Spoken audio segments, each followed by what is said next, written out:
এই যুগের এক বাদশাহ, তার অভ্যাস ছিল কবিতা শোনা, নতুন নতুন কবিতা শুনে পুলকিত হতেন। এখন নতুন কবিতা আর কত শোনানো যায়, এখন কবিতা আর মানুষ নতুন করে আর বানাচ্ছে না। ফলে রাজা তার মন্ত্রীদেরকে ডেকে বলল যে বাজারে শোহরাত করে দাও, যে ব্যক্তি নতুন কবিতা রাজাকে শোনাতে পারবে তাকে 10 সহস্র মুদ্রা পুরস্কার দেওয়া হবে। মন্ত্রীরা বলল এটা তো সর্বনাশ হবে, এই নতুন কবিতা লোকেরা বানায় আনবে আর আপনি 10 সহস্র করে মুদ্রা দিয়ে দিয়ে রাজভান্ডার তো শেষ হয়ে যাবে। রাজা বলল না, আমার বুদ্ধি আমার কাছে, তোমরা শুধু এইভাবে ঘোষণাটা দিয়ে দাও আর 3টা লোক দাও আমাকে, একবার শুনলে মুখস্থ হয় এরকম একজন দাও, 2বার শুনলে মুখস্থ এরকম আরেকজন দাও, 3বার শুনলে মুখস্থ এরকম আরেকজন দাও। স্মৃতিশক্তি সম্পন্ন এরকম 3 জন লোক পাওয়া মোটেই কষ্ট হলো না। বাজারে শোহরাত করে দেওয়া হলো। নতুন নতুন নতুন নতুন কবিতা তৈরি করে কবিরা আসতে লাগলো, দিচ্ছে। আপনারা থামেন না, আমি তো বলে দিয়েছি, ফ্যান সরাই দেন পিছনের দিকে, পিছনে লাগাই দেন আমার পিছনে।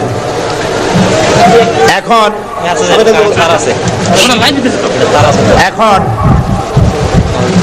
কবিরা কবিতা রচনা করে নিয়ে আসছে, নতুন কবিতা শুনতেছে রাজা।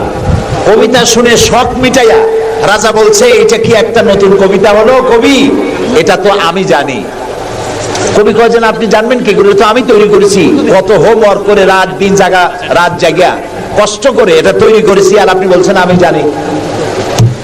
বাদশা বলছে শুধু আমি না, তোমার বিশ্বাস হয় না, এই যে আমার পাশে যে সব পারিষদের লোকেরা যারা বসে আছে ওরাও জানে। কবি চ্যালেঞ্জ করলো অসম্ভব, আমি সারা রাত জেগে জেগে কষ্ট করে রুদ্ধদ্বার কক্ষে বসে বসে কবিতা রচনা করেছি, কারো জানার কথা না। তোমার বিশ্বাস হয় না?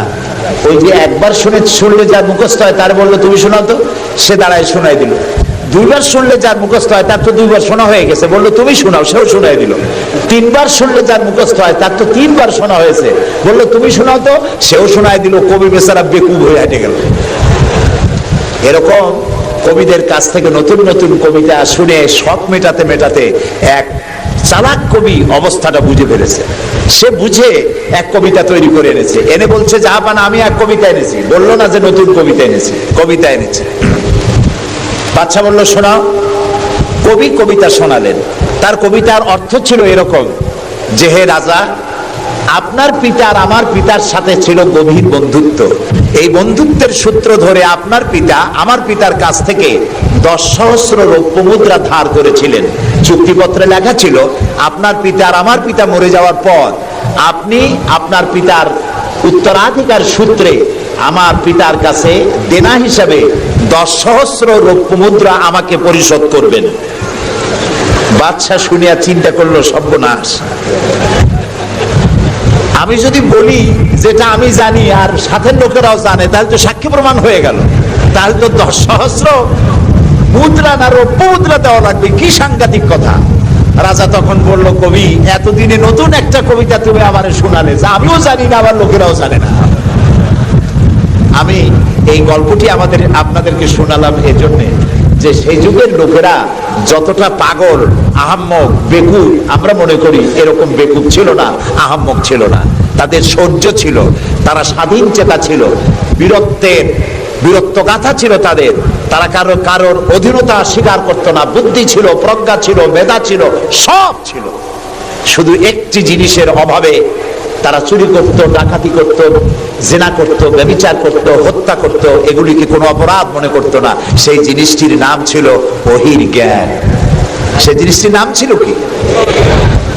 আল্লাহ রাব্বুল আলামিন সেই যুগে এই মানুষগুলির পরিবর্তনের জন্য, গোটা বিশ্বে শান্তি আনার জন্য, পৃথিবী যখন ধ্বংসের দ্বার প্রান্তে দাঁড়িয়েছে, রহমত ছাড়া পৃথিবীকে আর রক্ষা করা যাবে না, তখন আল্লাহ তাআলা রাসূলকে রহমত হিসাবে পাঠালেন। আল্লাহ তাআলা বলছেন ওয়ামা আরসালনাকা ইল্লা রাহমাতাল লিল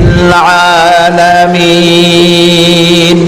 নবী হে, আমি আপনাকে আমার গোটা বিশ্বের জন্য, গোটা সৃষ্টি জগতের জন্য আমি আপনাকে আমার করুণার মূর্ত প্রতীক করে পাঠালাম। সৃষ্টি জগতের জন্য আপনি আমার রহমত। সুবহানাল্লাহ। বর্তমান যে মাসটা চলছে এই মাসটির নাম আরবি মাস মাহে রবিউল আউয়াল। এই মাসেই আল্লাহ তাআলা পাঠিয়েছিলেন বিশ্বনবী মুহাম্মদ রাসূলুল্লাহ সাল্লাল্লাহু আলাইহি ওয়াসাল্লামকে পৃথিবীর মানবতার কল্যাণের জন্য। তাকে এই পৃথিবীতে আল্লাহ তাআলা পাঠিয়েছিলেন।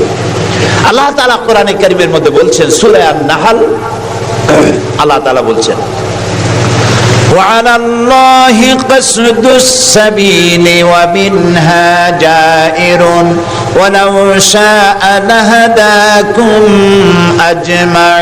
أجمعين وعلى الله قصد السبيل। আর সোজা রাস্তা বলে দেওয়ার দায়িত্ব আমি আল্লাহর। সুবহানাল্লাহ বলেন। সোজা রাস্তা বলে দেওয়ার দায়িত্ব কার? আল্লাহ তাআলা বলছেন সোজা রাস্তা বলে দেওয়ার দায়িত্ব আমার, যেখানে রয়েছে অসংখ্য বাঁকা পথ। আর আমি যদি ইচ্ছে করতাম তাহলে গোটা বিশ্বের সমগ্র মানব মণ্ডলীকে আমি হেদায়েত করে দিতাম। এখানে প্রশ্ন ওঠে, তাহলে তিনি হেদায়েত করলেন না কেন? এই যে পৃথিবীতে নানামুখী মানুষ, কেউ আল্লাহ মানে, কেউ মানে না, কেউ নামাজ পড়ে, কেউ পড়ে না, কেউ মদ খায়, জেনা করে, এই যে নানামুখী নানা চরিত্রের মানুষ, আল্লাহ বলছেন আমি হেদায়েত ইচ্ছে করলে সবাইকে করে দিতে পারতাম, তাহলে তিনি করলেন না কেন? এর কারণ হচ্ছে আল্লাহ তাআলা মানুষকে করেছেন সব থেকে শ্রেষ্ঠ সৃষ্টি। সৃষ্টির সেরা কারা? জোরে বলেন। আচ্ছা, সৃষ্টির সেরাই মানুষ হলো কি করে? মানুষ কি পাখির মতো উড়তে পারে? মানুষ কি চিতাবাঘের মতো দৌড়াতে পারে? মানুষ কি মাছের মতো সাঁতরাতে পারে? মানুষ কি বাঘের মতো ক্ষিপ্রতা, সিংহের মতো হিংস্রতা, সাপের মতো ক্রুদ্ধতা এগুলি মানুষের মধ্যে কি আছে? নাই। তাহলে মানুষ সৃষ্টির সেরা হলো কিভাবে? বলতে পারেন? সৃষ্টির সেরা হয়েছে তার জ্ঞানের কারণে।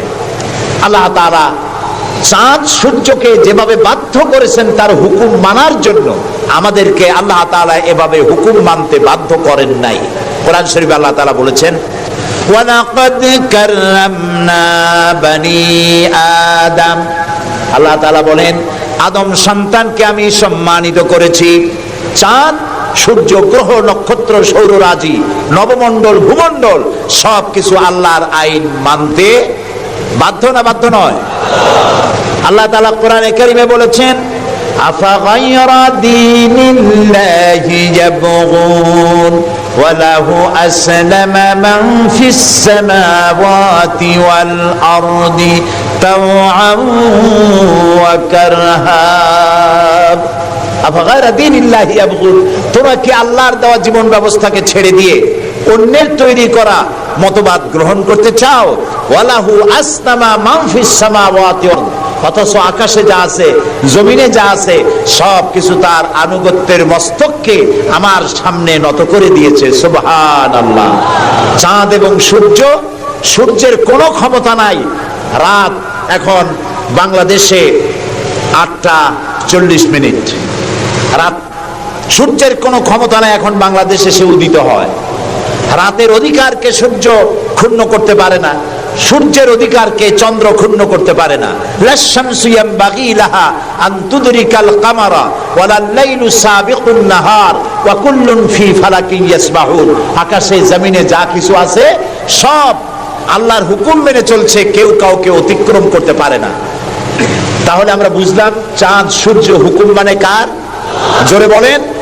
এই যে গাছগুলি, চতুর্দিকে যত গাছপালা আপনারা দেখতে পান, সুপারি গাছে নারকেল হবে না, নারকেল গাছে তাল হবে না, বেল গাছে জাম হবে না, আম গাছে লিচু হবে না। ওয়ালান তাজিদা লিসুন্নাতিল্লাহি তাবদীলা।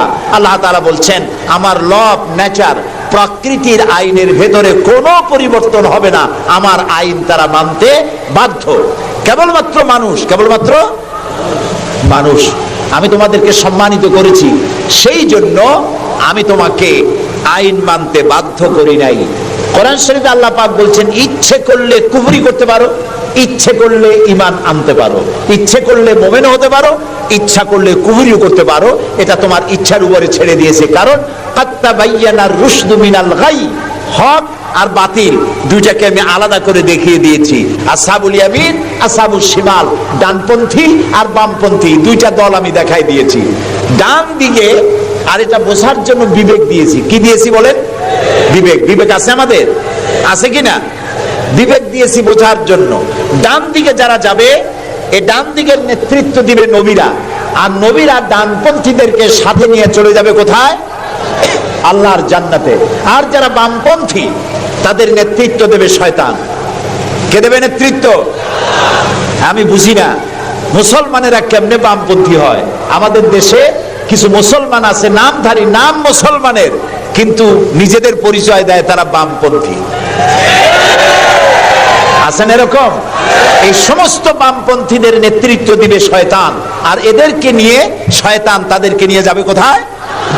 আল্লাহ তাআলা বলছেন কাত্তাবায়্যানার রুশদু মিনাল গাই, হক এবং বাতিলকে আলাদা করে আমি ভাগ করে দুটি পথকে দেখিয়ে দিয়েছি। এখন তোমার ইচ্ছা আমার উপর ঈমান আনতেও পারো, আর যদি ইচ্ছা হয় আমার সাথে কুফরিও করতে পারো। যেহেতু তুমি গাছ না, সূর্য না, চন্দ্র না, তুমি মানুষ, আমি তোমাকে সম্মান দিয়েছি, সেজন্য তোমার এখতিয়ারে ছেড়ে দিয়েছি, আর বিবেকও দিয়েছি।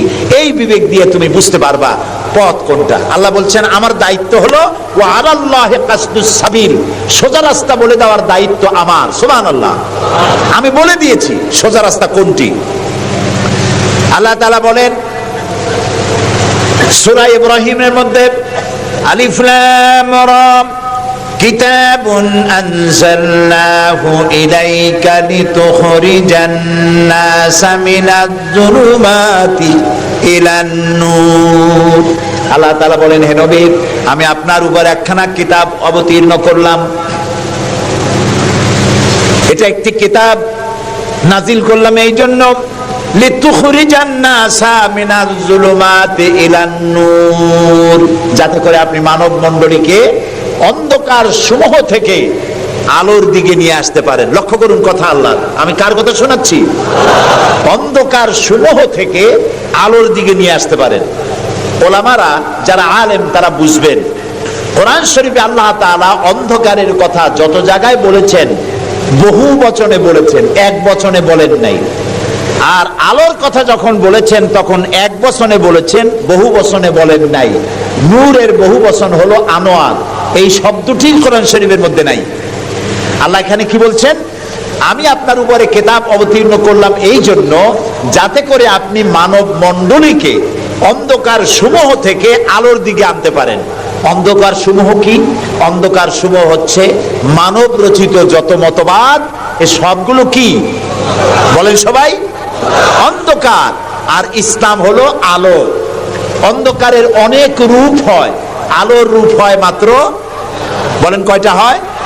দেখুন, অঙ্ক যেদিন পরীক্ষা হয়, ম্যাট্রিক হোক আর দাখিল পরীক্ষা হোক, অঙ্কের যে পরীক্ষাটা যেদিন হয় সেদিন অঙ্ক পরীক্ষা দিতে গিয়ে যাদের অঙ্ক ভুল হয় তাদের ফলাফল একরকম হয় না বহু রকম হয়? ভুল যা হয় কয় রকম হয়, আর অঙ্ক যাদের রাইট হয় তাদের কয় রকম হয়?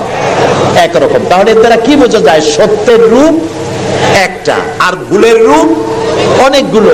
এই জন্য আলোর রূপ একটা, অন্ধকারের রূপ অনেক। যেমন বিদ্যুতের আলো, কেরোসিনের আলো, হেসাকের আলো, চাঁদের আলো, সূর্যের আলো, যত রকমের আলো আছে সব আলোর রূপ একটাই, কিন্তু অন্ধকারের রূপ বিভিন্নতর। সবে কাজেবের এক রকমের অন্ধকার, অমাবস্যার আর এক রকমের অন্ধকার, রাতের আধারের আর এক রকম অন্ধকার, মেঘাচ্ছন্ন হওয়ার আর এক রকম অন্ধকার, কুয়াশাচ্ছন্ন হওয়ার আর এক রকম অন্ধকার, দরজা জানালা ভেন্টিলেটর সব বন্ধ করে দেওয়ার আর এক রকমের অন্ধকার। অন্ধকারের রূপ অনেক আর আলোর রূপ একটা। আল্লাহ বলছেন কোরআন এই জন্য নাজিল করেছিল লিতুখরিজান নাসা মিনাজ যুলুমাতি ইলান নূর, মানুষের তৈরি করা যত মতবাদ সব অন্ধকার, আর ইসলাম হচ্ছে আলো। আল ইসলাম নূর, ইসলাম হচ্ছে আলো। আলোর রূপ একটা। আলোর রূপ কয়টা? আল্লাহ তাআলা বলছেন ওয়া আলাল্লাহি কাসদুস সাবিল, আমি সোজা রাস্তা বলে দেব, যেখানে আছে অসংখ্য বাঁকা পথ, সেই সোজা রাস্তার নাম কি বলতে পারবেন? মাশাআল্লাহ, আপনারা সবাই বলতে পেরেছেন। সেই ইসলাম, সেই পথের নাম ইসলাম। এই ইসলামের পথ প্রদর্শক ছিলেন আল্লাহর নবীরা। দুনিয়ায় যত নবী আল্লাহ পাঠিয়েছেন সমস্ত নবীরা হচ্ছেন ইসলামের পথ প্রদর্শক। কিন্তু বইপত্রে অনেক সময় একটা কথা ভুল লেখে, তারা লেখে মুহাম্মদ সাল্লাল্লাহু আলাইহি ওয়াসাল্লাম ইসলাম ধর্মের প্রবর্তক। এটি একটি ভুল কথা। প্রবর্তক অর্থাৎ যিনি শুরু করেন, যিনি যে জিনিসটা চালু করেন, তিনি ওইটার প্রবর্তক হন। ইসলামের প্রবর্তক হচ্ছেন আল্লাহ তাআলা, আর সমস্ত নবীরা হচ্ছেন প্রচারক, আর সর্বশ্রেষ্ঠ প্রচারক হচ্ছেন মুহাম্মাদুর রাসূলুল্লাহ সাল্লাল্লাহু আলাইহি ওয়াসাল্লাম। আল্লাহ রাব্বুল আলামিন তাকে পৃথিবীতে পাঠালেন ইসলাম প্রচার, প্রসার, প্রতিষ্ঠা এই কাজের জন্য।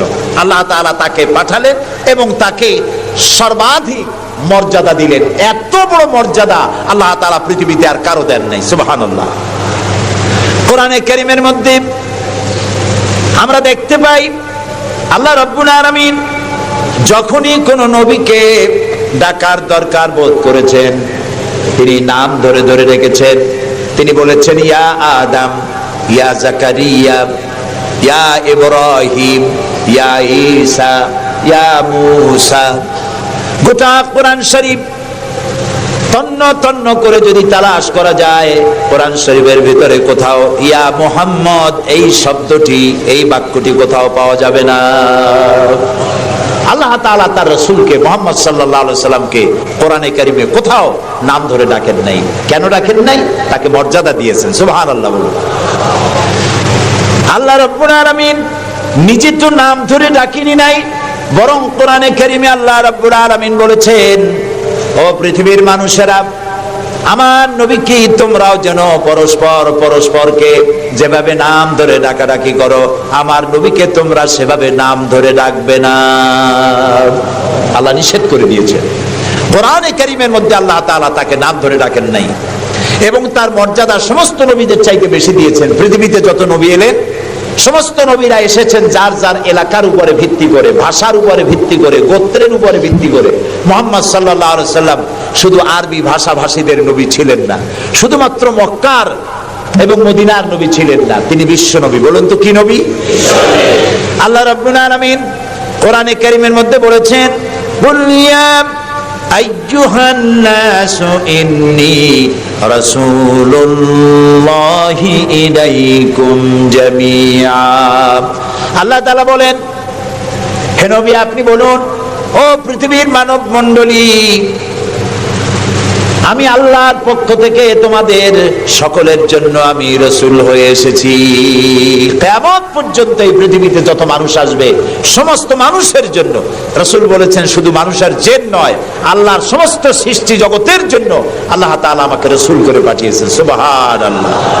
নবী করিম সাল্লাল্লাহু আলাইহি সাল্লাম পৃথিবীতে এলেন এবং আল্লাহ তাআলা তাকে এই সম্মান দিয়ে, মর্যাদা দিয়ে পৃথিবীতে কেন পাঠালেন?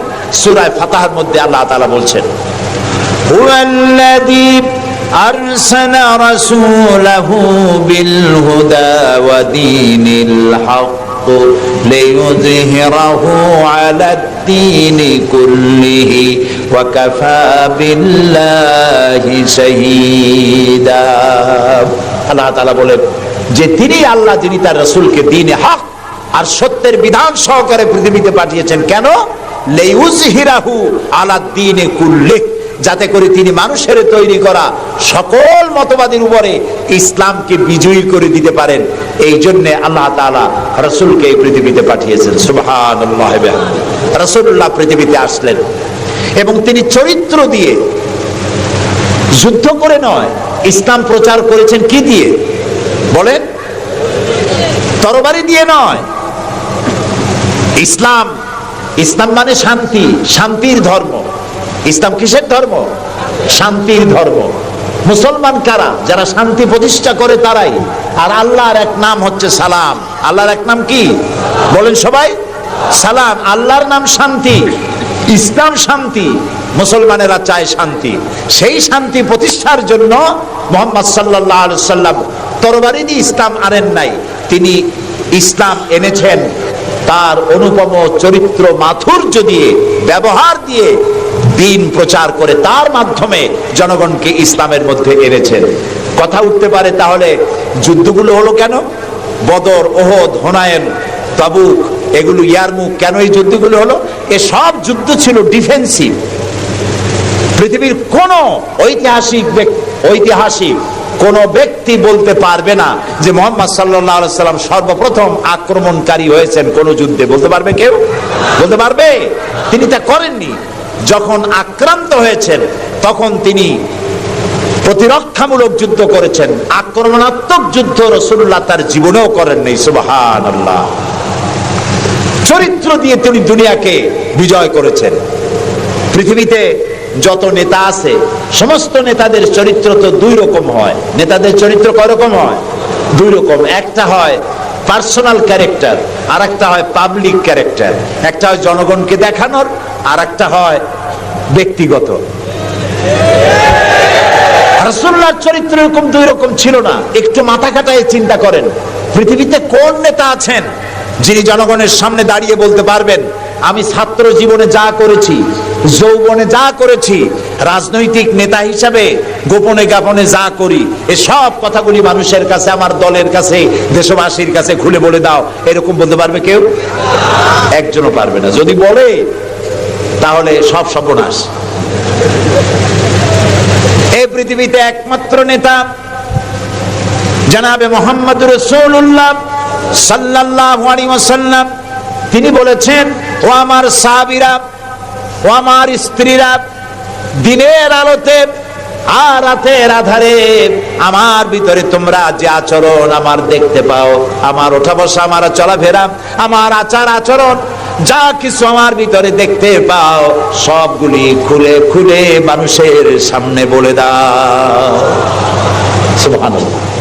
রাসূলুল্লাহর চরিত্রের সার্টিফিকেট, তার আখলাক কেমন, এটা জানার জন্য হযরত আয়েশার কাছে কয়েকজন সাহাবী প্রশ্ন করেছিলেন, মা, রাসূলুল্লাহর কাছে বেশি সময় কাটাবার সুযোগ আপনি পান, তার ইনস এন্ড আউট আপনি ভালো করে জানেন, বলুন তো তার আখলাক কেমন, তার চরিত্র কেমন? মা আয়েশা বললেন, তোমরা রাসূল, তোমরা কি কোরআন পড়েছো? বললেন, হ্যাঁ কোরআন পড়েছি। কোরআন কি বোঝো? হ্যাঁ কোরআন বুঝি। হযরত আয়েশা বলেন, কোরআন যদি পড়ে থাকো, কোরআন যদি বুঝে থাকো, রাসূলের চরিত্র আমার কাছে জানার কোনো দরকার নাই। যেটা কোরআন তোমরা পড়েছো, কোরআনের বাস্তব নমুনা যদি দেখতে চাও, আল্লাহর নবীর দিকে তাকায়া দেখো। তার চরিত্র হলো কোরআন। রাসূলুল্লাহর চরিত্র কি? কোরআন। রাসূলুল্লাহর নবুয়তের 23 বছরের জীবনে যা আছে, 30 পারা কোরআনে তাই আছে। 30 পারা কোরআনে যা আছে, রাসূলুল্লাহর 23 বছরের নবুয়তের জীবনে তাই আছে। বড় করে বলেন সুবহানাল্লাহ। এই ছিল রাসূলের জীবন। তার চরিত্র সম্পর্কে আল্লাহ তাআলা বলছেন, ওয়া ইন্নাকা লাআলা খুলুকিন আযীম। হে নবী, আপনি উন্নত চরিত্রের উপরে প্রতিষ্ঠিত। আল্লাহ বলতেছেন। কে বলতেছেন? আল্লাহ বলতেছেন আপনি উন্নত চরিত্রের উপরে প্রতিষ্ঠিত। সুবহানাল্লাহ। এবং আমাদেরকে বলা হচ্ছে, আমাদেরকে, কাদেরকে? সারা দুনিয়ার মুসলমানদেরকে বলা হচ্ছে, লাকাদ কানা লাকুম ফি রাসূলিল্লাহি উসওয়াতুন হাসানা, গ্রহণযোগ্য মহত্তম আদর্শ তোমাদের জন্য আদর্শ রয়েছে তোমাদের রাসূলের মধ্যে। আমরা উল্টা কাজ করি। আমরা ইসলামরে চিনি পীর সাহেবরে দিয়া, মৌলানা সাহেবরে দিয়া, হুজুররে দিয়া ইসলাম বুঝতে চেষ্টা করি। এটা উল্টা কাম। আসলে ইসলাম দিয়া, কোরআন দিয়া, হাদিস দিয়া পীর সাহেবকে যাচাই করা উচিত, কোরআন হাদিস মতো উনি আছেন কিনা। হুজুর সাহেব, মৌলানা সাহেব, নেতা সাহেব কোরআন হাদিস অনুযায়ী আছে কিনা, ওই ব্যারোমিটার দিয়েই বাছাই এবং যাচাই করা উচিত। কিন্তু তা না করে আমরা উল্টাটা করি, যার জন্য আমরা প্রতারিত হই। এই জন্য রাসূল হচ্ছেন আমাদের নেতা হিসাবে শ্রেষ্ঠ নেতা। তার থেকে বড় নেতা আকাশের নিচে জমিনের উপরে কেউ নাই। তাকেই গ্রহণ করতে হবে। দেখুন, চরিত্রের উন্নত সার্টিফিকেট দিতে পারে একজন পুরুষের জন্য কে দিতে পারে? তার স্ত্রী। সব থেকে কে পারে? স্ত্রী বলতে পারে এই পুরুষটি কেমন। আর একজন স্ত্রী তার স্বামীর জন্য সব করতে পারে, জীবনটাও বিলাই দিতে পারে, কিন্তু সহজে স্বামীর বিশ্বাস যেটা সেটার উপরে ঈমান আনা এটি সহজ কথা নয়। যত পীর সাহেবরা আছেন বাইরে মুরিদ বানাতে আসেন, জিজ্ঞেস করা উচিত, হুজুর আপনার বউ আপনার কাছে মুরিদ হয়েছে কিনা।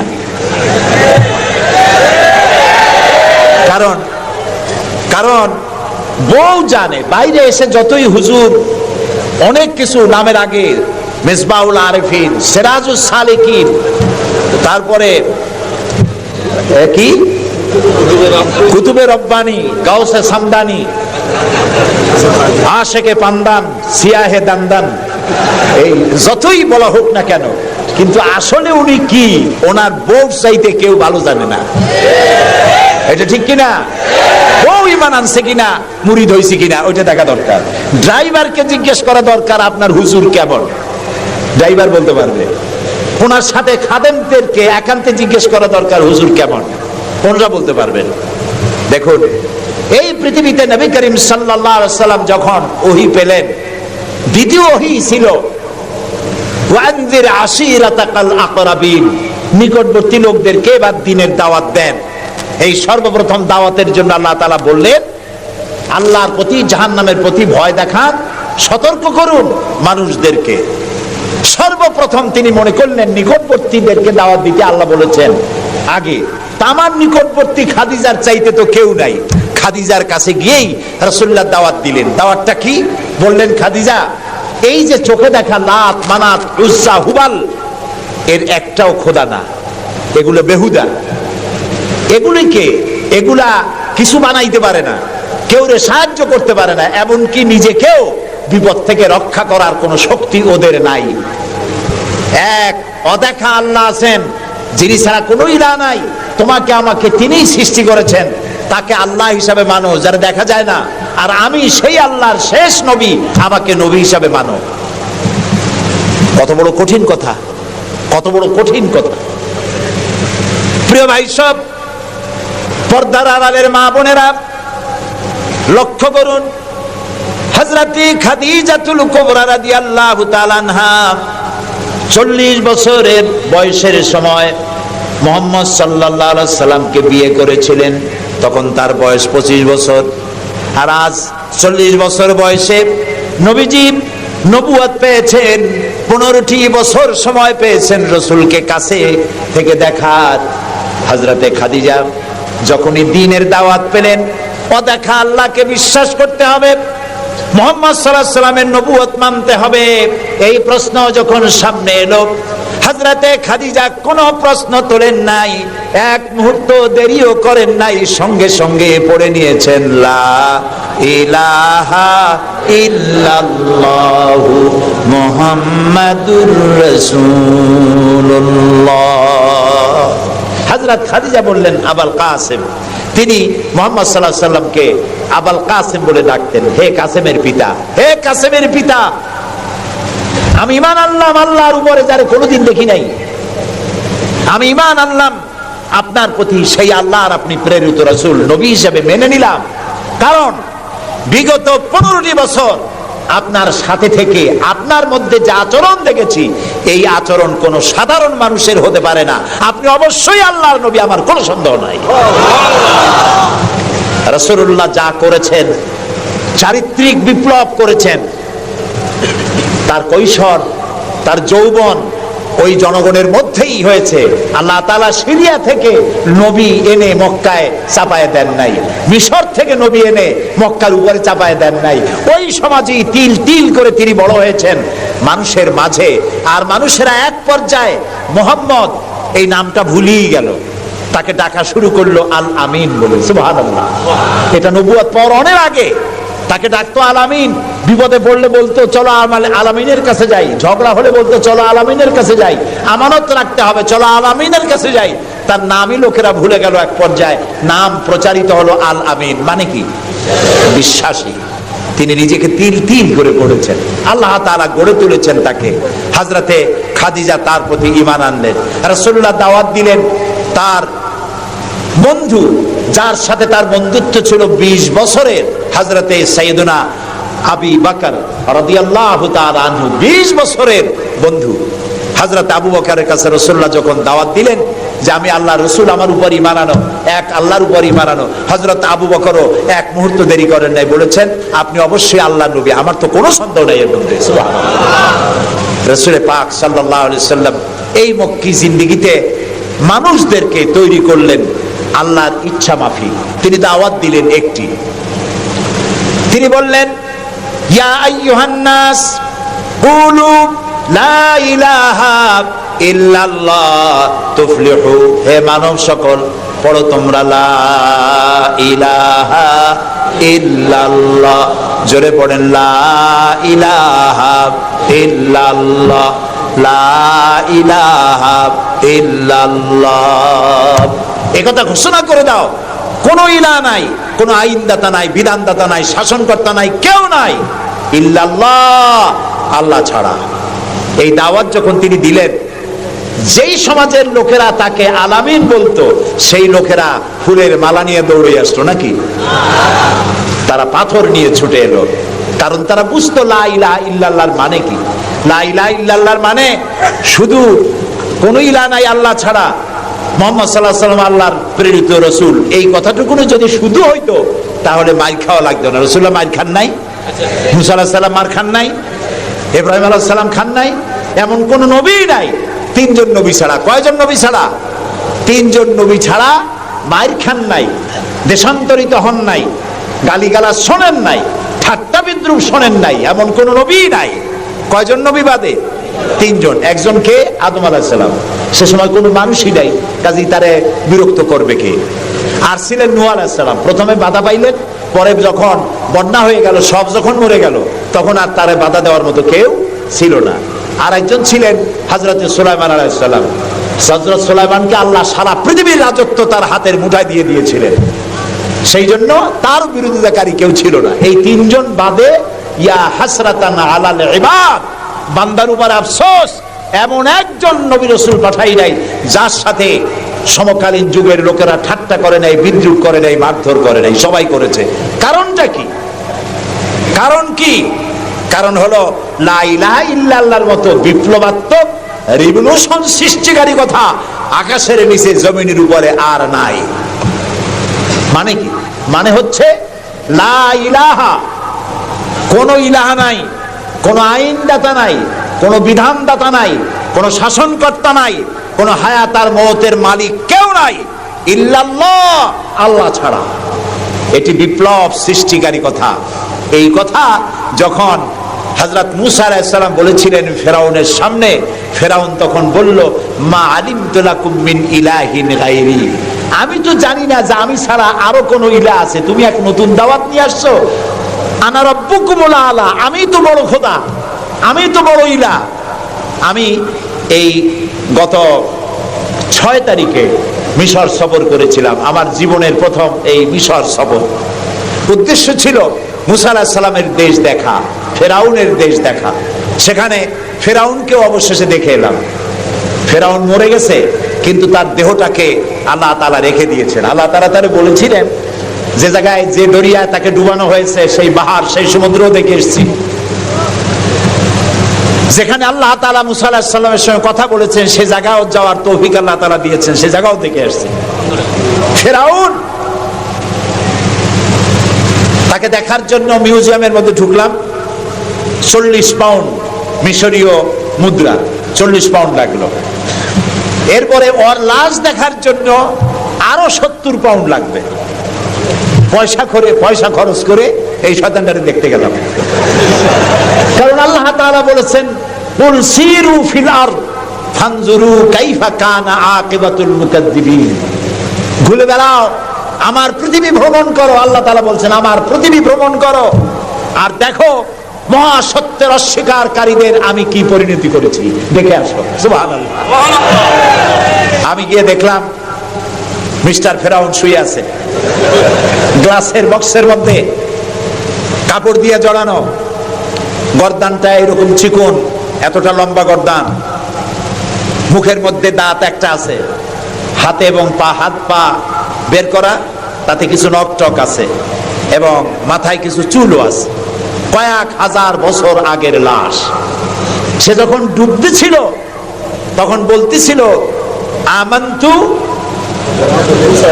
না না, হ্যাঁ আমানতু কামা আমানাত বিহি বানু ইসরাইল, আমি ঈমান আনলাম বনি ইসরাইলরা যার উপর ঈমান আনছে, আল্লাহর উপর ঈমান আনছে এটা কিন্তু বললো না, বনি ইসরাইলরা যার উপরে ঈমান এনেছে তার উপরে ঈমান আনলাম। ওয়া আনা মিনাল মুসলিমিন, আল্লাহ আমি তো একজন মুসলমান, আমার আবার সুবাও কেন? আল্লাহ তাআলা বললেন আল আন, এখন ওয়াকাদ আসাইতা কাবলু ওয়া কুনতা মিনাল মুফসিদিন, অথচ তুমি বিদ্রোহ ঘোষণা করেছো আর তুমি সবথেকে বড় সন্ত্রাসী। ও বলছে আনা মিনাল মুসলিমিন, ও বলছে আনা মিনাল মুসলিমিন, আমি তো মুসলমানদের একজন। আল্লাহ কয় ওয়া কুনতা মিনাল মুফসিদিন, তুই তো সন্ত্রাসী, বিপর্যয় সৃষ্টিকারী। আমি তোরে আর শুধু মারবই না, কে বলতেছেন? আমি তোরে শুধু মারবই না, আলিয়াউমা নুনাজ্জিকা বিবাদানিক, আমি তোর দেহটাকে রক্ষা করব। পানিতে তুই পচবি না, মাটিতে পচবি না, পোকায় মাকড়ে তোরে খাবে না, আমি তোরে শুটকি বানায় রাখবো কিয়ামত পর্যন্ত। এই জন্য শুটকি বানায় রাখবো, পৃথিবীতে যত ফেরাউন তোর মতো পৃথিবীতে আসবে তোরে দেখে যেন শিক্ষা গ্রহণ করতে পারে। আল্লাহ তাআলা ওরে শুটকি বানায় রাখছে। তারপরে দেখলাম ভয়রা কারুন অস্বীকার করেছিল মুসা আলাইহিস সালামকে। তার বিশাল সম্পদ, 55,000 একর জমির উপরে ছিল তার বাড়িঘর আর সম্পদ, আহরিত সম্পদ। তার সিন্ধুকের চাবিগুলি বহন করত শত শত উটে। এখন চিন্তা করেন কত সম্পদের মালিক। মুসা আলাইহিস সালাম যখন তার কাছে যাকাতের দাবি করলেন, ঈমানের দাবি করলেন, তখন মুসা আলাইহিস সালামের উপরে বহতান, তাকে লাঞ্ছিত করলো, তাকে দুর্নাম অপবাদ দিল। মুসা আলাইহিস সালাম আল্লাহর কাছে গজব চাইলেন, আল্লাহ তাআলা তারে গজব দিলেন। 55,000 একর সম্পত্তি, বাড়িঘর, আর সে নিজে শুদ্ধ মাটির নিচে আল্লাহ গরক করে দিলেন। এখন বিরাট হ্রদে পরিণত হয়ে গেছে। তার পারে যখন আমি দাঁড়ালাম দেখতে পেলাম সমুদ্রের মতো কোনো কুল কিনারা নাই, কোনো কুল কিনারা নাই। তার সম্পদ শুদ্ধ আল্লাহ তাআলা রেখেছেন। আল্লাহ তাআলা বলছেন পৃথিবী ঘোরো আর দেখো মহাসত্যের অস্বীকারীদেরকে কি ধরনের শাস্তি দিয়েছি, দেখে আসো। সুবহানাল্লাহ। এই ফেরাউনের কাছে যখন মুসা আলাইহিস সালাম বললেন ঈমান আনো আমার উপরে, আল্লাহর উপরে ঈমান আনো, সে কয় মা আলিমতু লাকুম মিন ইলাহিন গায়রি, আমি তো জানি না আমি ছাড়া আরো কোন ইলাহ আছে, আমি তো ইলাহ। তুমি যদি আমাকে ছাড়া কাউকে ইলাহ মানো, লা আজআলান্নাকা মিনাল মাসজুনিন, আমি তোমাকে কারারুদ্ধ করে রাখবো। মুসা আলাইহিস সালাম কয় তুই কারে জেলের ভয় দেখাও? আমি তো আল্লাহর পয়গম্বর, আমি তো তোমার জেলের পরোয়া করি না। সুবহানাল্লাহি ওয়া বিহামদিহি। মুসা আলাইহিস সালামকে কে পাঠাইছে ফেরাউনের কাছে? কে পাঠাইছেন? আল্লাহ তাআলা নিজে পাঠাইছেন। আল্লাহ তাআলা বলছেন হে মুসা, আমি তোমাকে আমার জন্য বানাইছি। সুবহানাল্লাহ। ওয়া নাখতারতুকা ফাসতামি' লিমা ইউহা, এখন শোনো আমি তোমারে কি বলি। ইযহাব ইলা ফিরআউনা ইন্নাহু তাগা, ফিরআউনের কাছে যাও, সে সীমা লঙ্ঘন করেছে, তার কাছে দ্বীনের দাওয়াত দাও। মুসা আলাইহিস সালাম বলেন আল্লাহ আমি তো কথা বলতে কি একটু তোতলা ভাব, আমি তো কথা ভালো করে বলতে পারি না। রব্বিশরাহ লি সাদরি ওয়া ইয়াসসির লি আমরি ওয়াহলুল উকদাতাম মিন লিসানি ইয়াফকাহু কাওলি। আল্লাহ তাআলা আমার সিনাটারে খুলে দাও, আমার বক্তব্যকে স্পষ্ট করে দাও, আমি যা বলি তা যেন মানুষ বোঝে সুযোগ করে দাও। হারুন আখিসদুদ বিহি আজরি ওয়া আশরিকহু ফি আমরি, আর আমার ভাই হারুনকে আমার সহযোগী করে দাও। সুবহানাল্লাহ ওয়া বিহামদিহি। তিনি আল্লাহর দাওয়াত দিলেন। এই দাওয়াত দিতে গিয়ে হযরত মুসা আক্রান্ত হয়েছেন, ইব্রাহিম আলাইহিস সালাম আক্রান্ত হয়েছেন, নবী করিম সাল্লাল্লাহু আলাইহি ওয়াসাল্লাম আক্রান্ত হয়েছেন। আবু জাহেল, আবু লাহাব, উতবা, শাইবা, মুগীরা সবাই মিলে বলেছে আবু তালেবের কাছে মুহাম্মদ সাল্লাল্লাহু আলাইহি ওয়াসাল্লামকে বলুন যেন লা ইলাহা ইল্লাল্লাহর দাওয়াতটা না দেয়। এই দাওয়াতটা যদি না দেয়, যত বড় সুন্দরী মেয়ে উনি পছন্দ করবেন তার সাথে বিয়ে দিয়ে দেব। টাকা চাই, সোনা চাই, সব দেব, নেতৃত্ব চাই তাও দেব। আল্লাহর নবীর কাছে এই প্রস্তাব যখন এলো, নবীজি বললেন আমার চাচা আপনি ওদেরকে শোনায় দেন, ওদের পক্ষে যেটা দেওয়া সম্ভব সেটা তো দেওয়া দূরের কথা, যেটা দেওয়া সম্ভব নয় তাও যদি আর আমাকে দিতে পারে, আকাশের সূর্যটা এনে যদি আমার ডান হাতে উঠায় দেয়, আর আকাশের পূর্ণিমার চাঁদটা যদি আমার বাম হাতে উঠায় দেয়, এর বিনিময়ে আমি মুহাম্মদুর রাসূলুল্লাহ সাল্লাল্লাহু আলাইহি ওয়াসাল্লাম এক মুহূর্তের জন্য তাওহীদের দাওয়াতকে বন্ধ করে দেব না। নবী করিম সাল্লাল্লাহু আলাইহি ওয়াসাল্লাম মক্কি জিন্দেগিতে মানুষের কাছে কালেমার দাওয়াত পৌঁছালেন। আর মূল লক্ষ্য হচ্ছে পৃথিবী কার? বলেন, পৃথিবী কার? আইন চলবে কার? আল্লাহর। সেই আইন প্রতিষ্ঠা করার জন্য একা একা করা যাবে না, একটা জনগোষ্ঠী তৈরি করা দরকার, একটা দক্ষ জনশক্তি তৈরি করা দরকার, যারা দেশ পরিচালনার যোগ্য। এরকম লোক রাসূলুল্লাহ মক্কির জীবনে 13 বছরে দক্ষ একটা জনগোষ্ঠী তৈরি করে ফেললেন। সুবহানাল্লাহ। দেখছেন দক্ষ কারে কয়? আবু বকর, ওমর, ওসমান, আলী, খাব্বাব, খুবাইব, আমের, তালহা, জুবাইর, আবু উবাইদা ইবনুল জাররাহ রিদওয়ানুল্লাহ তাআলা আলাইহিম আজমাইন। এই সব লোক তৈরি হয়ে গেল। সুবহানাল্লাহ। এই সব লোক তৈরি হয়ে যাওয়ার পর যে উদ্দেশ্যে রাসূলকে পাঠানো হয়েছিল সেই উদ্দেশ্য এখন কার্যকরী হচ্ছে। আমরা তো উল্টোপাল্টা কাম করি। 12ই রবিউল আউয়াল আসলেই পতাকা দিয়ে রাজধানী সাজাই। 12ই রবিউল আউয়াল আসলেই বিরাট একটা মিছিল, কোন একজন লোককে সামনে রাখা, তারপর একটা মিছিল শুরু হয়ে গেল। তোমপে লাখো সালাম। কতগুলা পতাকা নিয়ে লাখো সালাম দিলাম, হাজার হাজার গাড়ি নিলাম, লোকজন নিলাম। এরপরে এক জায়গায় বসে নবী সালাম আলাইকা, ইয়া রাসূল সালাম আলাইকা, গরম গরম জিলাপি। রবিউল আউয়াল শেষ, রাসূলুল্লাহর মহব্বতও শেষ। বিশ্বাস করুন, এই সমস্ত জিনিস দিয়ে মূল টার্গেট থেকে মুসলমানদেরকে সরিয়ে দেওয়া হচ্ছে। আপনারা আমাকে জবাব দেন, যারা এই সব কাজ করে তারা বলে রাসূলুল্লাহর ভালোবাসায় করি। আপনি কি পারবেন রাসূলুল্লাহর লাখো সাহাবীদের মধ্যে একজন সাহাবীও রাসূলুল্লাহকে যে ভালোবাসা দিয়েছেন, পৃথিবীর সব মুসলমান একত্রিত হয়ে অতটা ভালোবাসা কেউ কি দিতে পারবে? পারবে? এবার বলেন, সাহাবীরা এরকম কোন মিছিল করেছেন রাসূলুল্লাহর জন্মদিনে? তার জন্মদিবস পালন করেছেন? করেন নাই। যেটা হাদিসে নাই আমরা তা করতে পারি না। যে মিলাদ এখন পড়া হয়, যে সিস্টেমে পড়ানো হয়, একত্রিত হয়ে নবী সালাম আলাইকা, রাসূল সালাম আলাইকা, সাহাবীরা এরকম করেন নাই, তাবেঈনরা করেন নাই, তাবেঈনরা করেন নাই। মিলাদের এই সিস্টেম চালু হয়েছে রাসূলের ইন্তেকালের অন্তত 600 বছর পর। ফাইনা তাযহাবুন, কোথায় চলছি আমরা? রাসূলের মূল অনুষ্ঠান ছেড়ে দিয়ে, মূল কাজ ছেড়ে দিয়ে ভিন্ন পথে প্রবাহিত হচ্ছি। আমাদেরকে বিভিন্ন শব্দের মার প্যাচে সিরাতুন নবী করব না মিলাদুন নবী করব, মিলাদ পড়বো তো দাঁড়ায় পড়বো না বসে পড়বো, এই সমস্ত চক্করের মধ্যে ফালাই দিয়া টার্গেটে যাওয়ার পথের থেকে আমাদেরকে বাধাগ্রস্ত করা হচ্ছে। প্রিয় ভাই সব, নবী করিম সাল্লাল্লাহু আলাইহি ওয়াসাল্লাম জনশক্তি তৈরি করে ফেললেন, একটা রাষ্ট্র চালাবার মতো লোক তৈরি হয়ে গেল। আপনি যদি এই যে আর্মির ট্রেনিং হয়, শীতকালীন মহড়া হয়, আর্মির ট্রেনিং হয় কেন? এত পয়সা দিয়ে আর্মি টিকায় রাখা হয় কি জন্য? কি জন্য? দেশ রক্ষার জন্য। আমরা তো সবাই দেশপ্রেমী, আমরা দেশ রক্ষা করতে তো আমরাই পারি। আর্মিদেরকে এত পয়সা খরচ করে করানো হচ্ছে কেন? এই জন্য করানো হচ্ছে, যখন যুদ্ধ বাঁধবে তখন আপনি অস্ত্র চালাইতে পারবেন না, অস্ত্র চালাবার মতো যোগ্যতা সম্পন্ন লোক গভর্নমেন্ট তৈরি করে, প্রতিরক্ষা বাহিনী তৈরি করে, যাতে করে কোন দেশ আমার স্বাধীন ভূমির উপরে আঘাত করতে না পারে। সেই জন্য এখন এটাকে পরিচালনার জন্য ট্রেনিং দেওয়া হয়। মুসলমানদেরকে আল্লাহ তাআলা কোরআনের মাধ্যমে, ইসলামের মাধ্যমে, হাদিসের মাধ্যমে তাদেরকে ট্রেনিং দেওয়া হয়।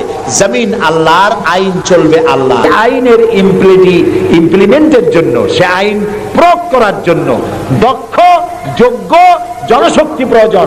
রাসূলুল্লাহ নিজের সোহবত দিয়ে ধন্য করেছেন সাহাবায়ে কেরামদেরকে, তাদেরকে তৈরি করতে সক্ষম হয়েছেন। 13 বছর চলে যাওয়ার পর আল্লাহ পাক তাকে হিজরত করার অর্ডার করলেন। এবার রাসূলুল্লাহ মদিনায় চলে আসলেন। মদিনায় এসে ইসলামী রাষ্ট্রের ঘোষণা দিলেন। সুবহানাল্লাহ বলেন। এবার রাসূলুল্লাহ প্রেসিডেন্ট, এবার রাসূলুল্লাহ কি? প্রেসিডেন্ট, রাষ্ট্রপতি। আর তার সংবিধান হলো কোরআন। সংবিধান কি? কোরআন। কোরআনের আইন চালু করে দিলেন। তিনি রাষ্ট্রপ্রধান হলেন। সমাজ থেকে চুরি, ডাকাতি, জিনা, ব্যভিচার, হত্যা, ধর্ষণ সব দূরীভূত হয়ে গেল। আজ মানুষ দরজা খুলে ঘুমাবার সুযোগ পেয়ে গেল। নবী করিম সাল্লাল্লাহু আলাইহি ওয়াসাল্লাম ঘোষণা করলেন, খায়রুল কুরুনি কারনি, সর্বশ্রেষ্ঠ যুগ হলো আমার যুগ। রাসূলের যুগ হলো শ্রেষ্ঠ যুগ। সমাজ থেকে চুরি ডাকাতি নির্মূল হয়ে গেল কোরআনের আইন চলার কারণে।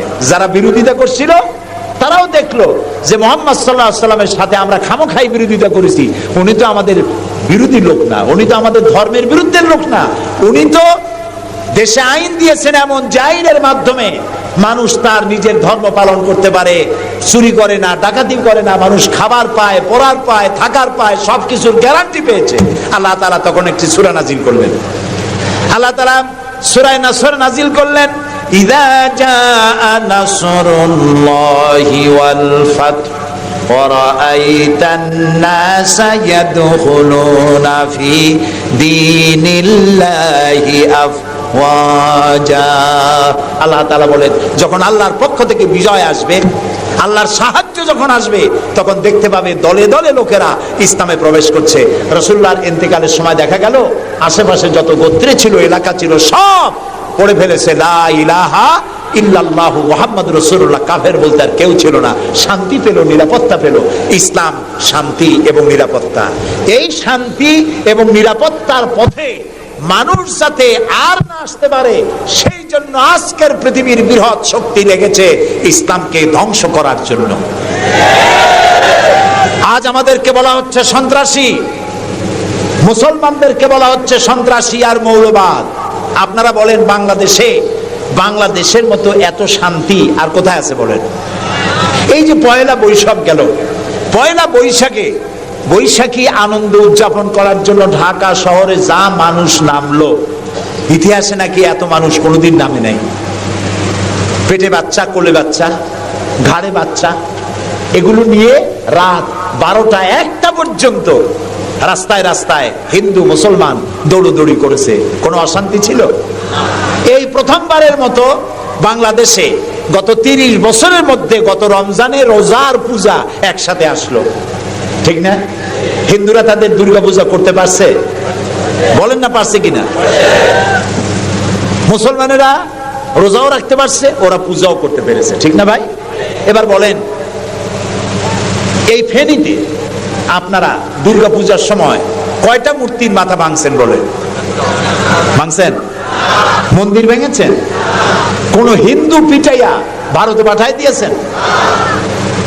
বাংলাদেশে সাম্প্রদায়িক সম্প্রীতি সব থেকে বেশি ভালো, আলহামদুলিল্লাহ। কিন্তু আমাদের দেশের চিহ্নিত একটি মহল দেশে বিদেশে অনবরত বাংলাদেশের বিরুদ্ধে বলে বেড়াচ্ছে এখানে সাম্প্রদায়িক সম্প্রীতি নাই, এখানে নাকি হিন্দুরা নিরাপত্তা বোধ করছে না, এখানে নাকি সন্ত্রাসের জ্বালা মানুষ অস্থির, আর সন্ত্রাস সব নাকি তৈরি হয় মাদ্রাসায়। এরা মাদ্রাসা বিরোধী, মাদ্রাসা ওদের সহ্য হয় না। প্রিয় ভাই সব, এটা এই জন্য আমাদেরকে যে কথার থেকে এই পর্যন্ত এসেছি, আমাদের বলা হচ্ছে সন্ত্রাসী, মৌলবাদী।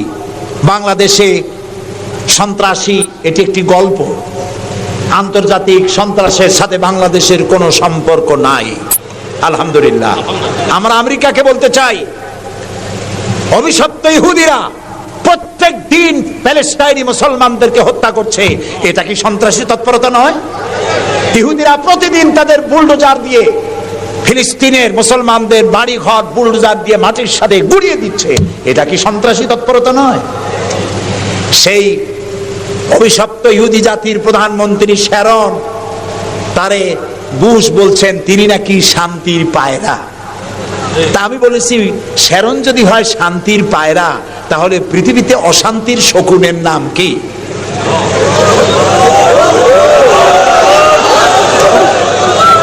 আপনাদের ফতোয়াই কার্যকরী হোক। আল্লাহ আছেন, আল্লাহ আছেন।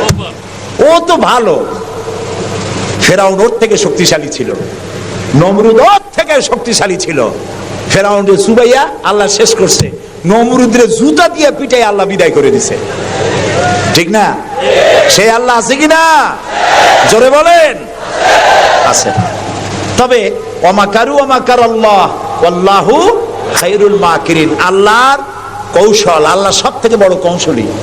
ও বলতেছে মুসলমান শেষ করে দেবে, কলে কলে সব শেষ করবে, মুসলমান ইসলামের রাষ্ট্র শেষ করে দেবে। আল্লাহ তাআলা তার ঘরের মধ্যে মুসা আলাইহিস সালামের মারার চেষ্টা করছিল না ফেরাউন? একটা পুরুষও বাঁচতে দেবে না, সব মেয়ে লোক জিন্দা রাখবো, মেয়ে লোক সব মেরে ফেলবো, এরকম বলছিল না? সেই জায়গায় আল্লাহ মুসারে বানাইছেন কিনা? লালিত পালিত করছেন কোথায়? ফেরাউনের ঘরের মধ্যে। যে বুশ দুনিয়া থেকে ইসলাম আর মুসলিমদেরকে মিটাতে চান, সেই বুশের ঘরের মধ্যে আল্লাহ তাআলা ইসলাম ঢুকাই দিছে। উনি লাগছেন ইসলাম রে শিকল কাটার জন্য, মেয়ে লোকরে মসজিদের ইমামতি করার জন্য।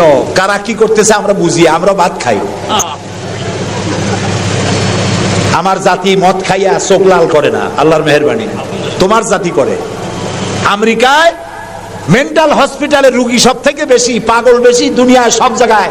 দুনিয়ার সবচাইতে বেশি পাগল কোন দেশে? আমেরিকায়। কারণ ওদের ব্রোকেন ফ্যামিলি, যৌথ পরিবার না। স্বামী স্ত্রী বিশ্বাস করে না, স্ত্রী স্বামীরে বিশ্বাস করে না, বাপ ছেলেরে স্নেহ করে না, ছেলে মায়ের ভক্তি করে না। অশান্তির জ্বালায় মাথার চুল চতুর্দিক দিয়ে কাটিয়া মাথার উপরে তালপট্টির দ্বীপ বানায় রাখে। কেউ বা মাথার চুল ছোট ছোট করে কাটিয়া পিছনের দিকে বাসার নাম্বার, মোবাইল নাম্বার লিখে রাখে। আমি দেখে কইছি, শয়তানে যদি দেখে, শয়তান খালি কানবে আর বলবে যে আমি শয়তান হয়েছিলাম কি কাজে? এইটা তো খারাপ শয়তান। শান্তি নাই, অশান্তির দাবানল জ্বলছে গোটা আমেরিকা জুড়ে। ওরা মুসলমানদের ঐতিহ্য ধ্বংস করার জন্য একটা কোথার থেকে শয়তান মহিলা এনে মসজিদের ইমামতি করেছে। আর ওর পেছনে যারা নামাজ পড়ছে সেগুলো সব বেনামাজি, কোনো নামাজি না। আর যিনি ইমামতি করেছেন পত্রিকা এসেছে তার নাকি স্বামী ছাড়াই একটা বাচ্চা হয়েছে। এই হলো ইমাম। যে জাতের ইমাম সেই জাতের মুয়াজ্জিন, সেই জাতের মুক্তাদি। প্রিয় ভাই সব, 9/11 পরে ওই জাতির মধ্যে চিন্তা হয়েছিল যে মুসলমানেরা নাকি বোমা মারে সব জায়গায়। পত্রপত্রিকা আসছে মুসলমানরা বোমা মারছে। তো মুসলমানরা এই আধুনিক বোমা বানাবার শক্তি পায় কোথায়? নিশ্চয়ই কোরআন শরীফ আছে। এই কোরআন শরীফ পড়া শুরু করলো। কোরআন শরীফ পড়িয়া তারা দেখতে পেল যে এর মধ্যে তো বোমা বানাবার কথা নাই, বরং সন্ত্রাসের বিরুদ্ধে বক্তব্য আছে। সন্ত্রাসীদের কি শাস্তি হবে তাও সূরা মায়েদার মধ্যে আল্লাহ বলে দিয়েছেন।